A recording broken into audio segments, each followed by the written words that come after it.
What is up, guys? Welcome back to the channel. If you guys watched my last video, we finally got to do the dyno tuning on the Civic, and we ended up making 309 horsepower and 297 torque, or 96. I forgot already. It's been about a little over a week now. But yeah, the car's running great. We do got to change out one part today, which is going to be pretty simple, and that is the map sensors. I completely forgot, because I didn't know about this, but I completely forgot that the OEM map sensors, if you don't know, they can only handle up to 27 pounds of boost and be able to read that properly.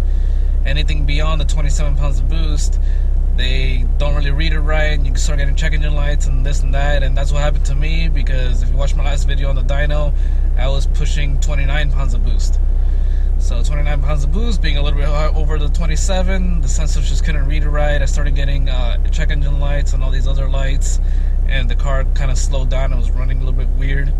So I had to clear the codes, and I started driving on eco mode, because I do have a dual tune. Besides the 309 horsepower tune, if I ride the car on eco mode, I have it at 20 pounds of boost. So I've been riding it on eco mode on the 20 pounds, which is more than enough for the factory map sensors, until I was able to get a replacement 4-bar map sensor that can handle reading more than the 27 pounds of boost. So I went ahead and I made an order for some map sensors, 4-bar map sensors. I went ahead and I went with 271, because why not? I've got a few other parts. They're great. They had an awesome price. They had them really, really available in stock. They do really fast shipping. They ship these to me in 2 days, in 2-day shipping. So here they are. I also think the orange is pretty nice. I don't have anything orange on the car, but it'll look pretty cool in the engine bay, in my opinion. It'll be a nice little, extra touch. So they do have great packaging, as you can see here, full foam. Nice box that actually closes. This is magnetic here. You can actually close, and it's nice and magnetic. But yeah, guys, I'm gonna go ahead and we're gonna go back to the shop where I got it tuned. Gonna get these installed and have it recalibrated with the K-tuner, so that the car can read the 4-bar map sensors. So I'll catch you guys there.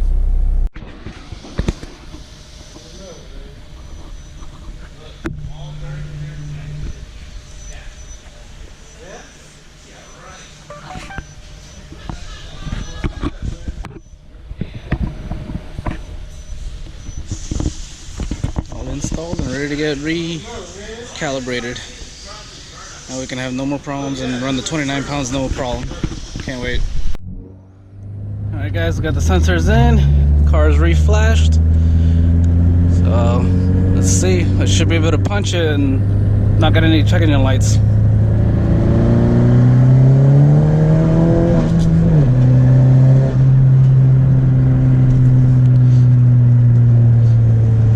Not go too crazy down this road, but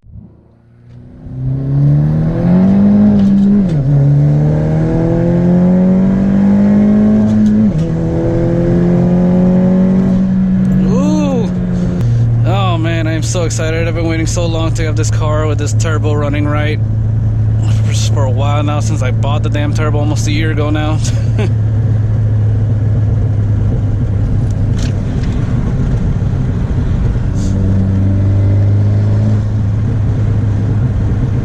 A little bit of a burble back there. I don't know if you guys can hear it. Alright, I'm gonna turn around right here.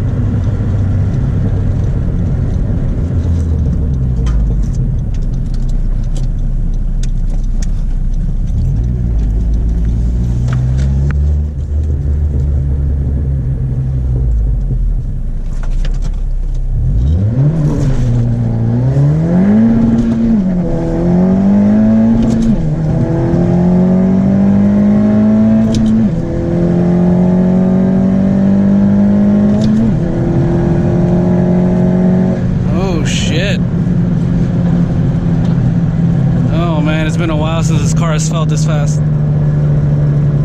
Actually, it hasn't felt this fast before, because it's technically my first drive with the turbo at full boost. Damn.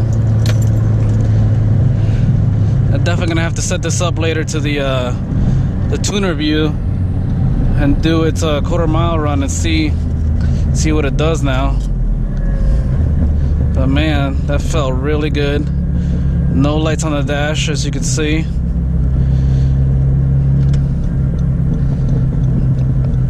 It just keeps popping back there, man. I love it. Just pop, pop, pop, pop. Damn, ZR1. Oh no, it's just the front bumper conversion. Damn, guys, this feels so good. This car is gonna be a lot of fun to drive now. I mean, it was fun already, but it's now gonna be way more funner.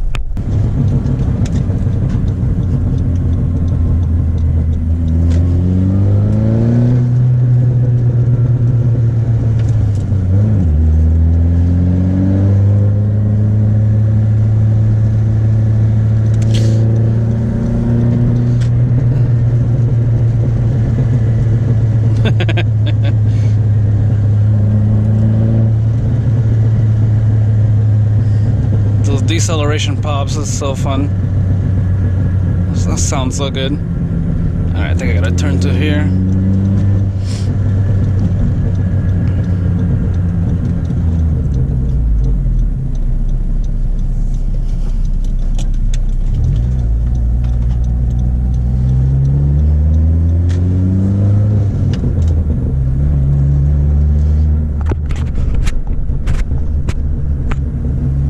I don't know if you guys can hear that. I hope you can.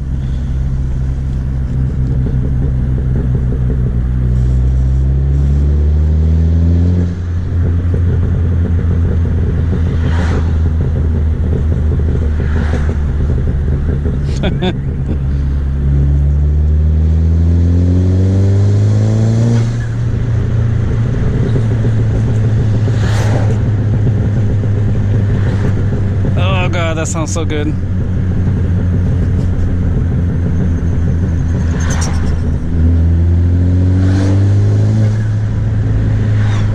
Oh man, I already know I'm gonna waste a lot of gas in this car.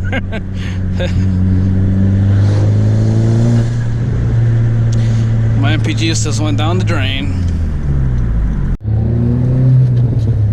Alright, about to get on the turnpike here. We'll see, there could be traffic. Hopefully we got some room. Let's do a pull or two. I'm only like maybe 5 minutes from my exit that I need to take back out.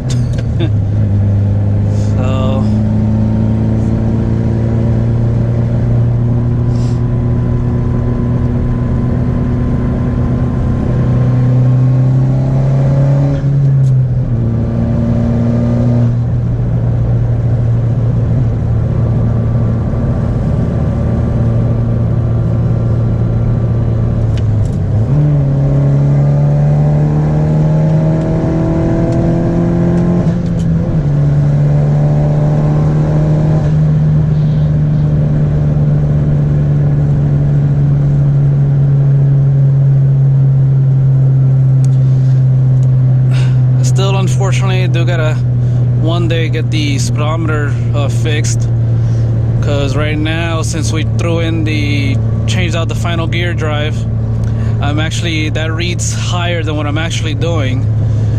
And unfortunately, K-Tuner hasn't came out with anything yet to be able to reset the speedometer on a dyno. So I talked to K-Tuner already. They are working on it, but they don't have an ETA of when that's going to be available for the 10th gen. Because it's something that they do for other generation Civics and other cars, but they don't have it yet for the 10th gen. I guess they figured not too many people would be changing the gear ratios and stuff, so they didn't bother trying to do it, you know. And now as more and more people are doing it, because there's more, you know, things available for the transmission. Like I got mine from M Factory, the final drive gear and the countershaft and all that good stuff with you know, lower gear ratio, so you have more torque, less on the top end for the top speed, but you get a bit more torque out of the car.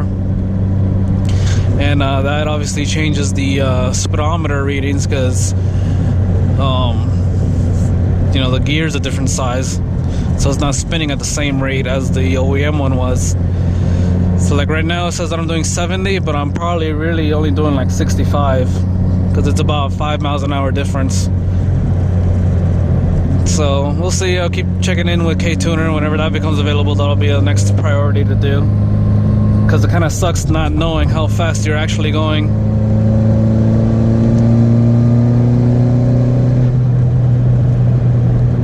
So, but a rough guess, because I did go by one time one of those speed readings signs, and it showed about a 5 to 6 mile an hour difference. So I've been kind of gauging it off that. So whenever I'm doing 85, I'm really only doing 80. But still, it'd be nice to actually know for sure what the car is actually doing on the actual speedometer, not just kind of guessing. Although 5 miles an hour is not really a huge difference, so it's not horrible, but obviously it's still nice to know exactly what you're doing. Alright, so far there is traffic, so I don't think I'm going to be able to get a good pull in. I got a lot of people behind me and in front of me, so I can't exactly just slow down to then do a pull. So we'll see. There might be some room if we can get past the semi here. Dang it, man. I spent $1.34 on that toll just to be able to do a pull, and I can't do a pull. Jesus. What a waste of $1.34.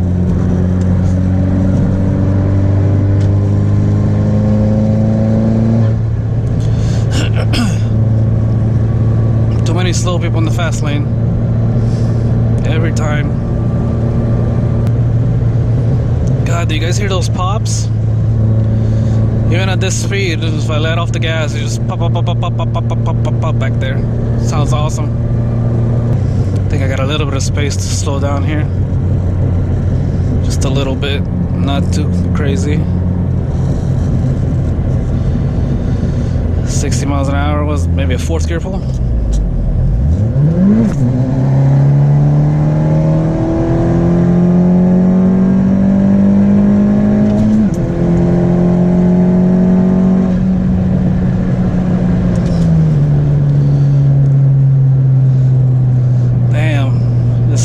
Fun now, Jesus. It has been a while since I've driven this car like this too. Haven't been able to push it because of all the transmission issues and whatnot, and had the turbo, but it wasn't tuned yet, so I didn't want to push it because it could mess up the turbo if you push it without tuning it. But now that finally everything is in place, transmission is good, tune is good, got all the correct sensors. Car feels great, man. I love this thing. I don't think I'll ever get rid of this, to be honest. I've thought about it, but then I look at it and I'm just like, nah, I can't do it. I spent too much time and money in this build. So, and if I were to sell it, I'd put it back to stock because I want to get as much money as I can. You know, put it back to stock because I have all the stock parts still, and then just try to sell all the aftermarket off. But honestly, that's also a ton of work that I don't want to do. So I think with all that being considered, this car is probably going to stay with me forever. Unless I break it somehow.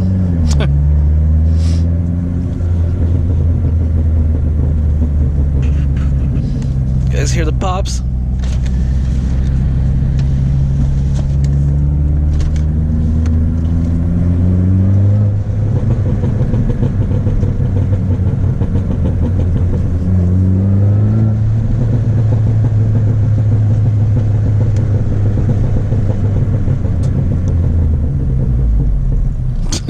Gotta love that sound. So yeah guys, this is basically my first drive with the car at its full boost and everything, because once we dynoed it, as soon as I was driving home and I got on it like a minute later, that's when I had that issue I mentioned earlier, that I got all the lights on the dash and I lost some power. So because of the map sensors not being capable of holding all the boost, or reading all the boost I should say. So it's my first drive with it, with the full boost. It's been great, it feels great. I am very happy with it. I'm so excited to see, you know, what this turns into and where we keep going with this channel. But yeah, man, the car is solid. And those deceleration pops are just awesome. I mean, the car did it naturally already a little bit, before the tune, because I am on a catalyst downpipe. But now that they tuned it, he tuned it specifically to do the pops at on deceleration, and yeah, it's a lot louder now and a lot more frequent. Sorry, I can't talk right now. I got a stuffy nose. But yeah, man, car feels great. Very happy. I don't know what else to say. Other than this hat is heavy as fuck. I got the GoPro just hanging on my hat, and it is heavy. It's the first time I try this. I don't know how some of these other YouTubers do it, like Street Speed 717. I think Cameron Hill does it too. But man, it's just very weighted on my head. It's almost giving me a headache. I guess you gotta get used to it. Well, I finally made it back home. I hope you guys enjoyed the video. This quick little update, installing the 4-bar map sensors and taking it for a little rip. So if you did, please get a big thumbs up. Until next time, guys, take care and have a great day.